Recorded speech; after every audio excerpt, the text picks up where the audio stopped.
কোথায় গেল? কে তুমি? আমি একটা জিন। তাড়াতাড়ি কিছু একটা নদীতে ফেল। আমি যদি সেটাকে খুঁজে দিতে না পারি তাহলে আমি তোর গোলাম হয়ে যাব, আর যদি খুঁজে ফেলো তাহলে আমি তোকে খেয়ে ফেলবো।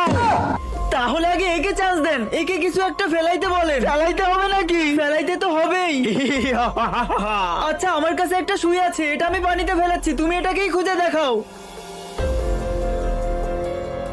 বন্ধুরা, সবাই কিন্তু ইসলামিক ভিডিও দেখে, কিন্তু কেউই কিন্তু সেই ভিডিওতে লাইক সাবস্ক্রাইব করে না। আমি এটাই চাই, যারা যারা শুধুমাত্র ইসলামিক ভিডিও দেখতে ভালোবাসে তারাই শুধুমাত্র এই ভিডিওতে লাইক সাবস্ক্রাইব করবে।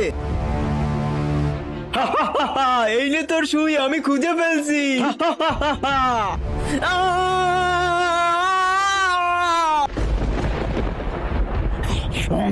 এবার তুই ফেল। আমি না।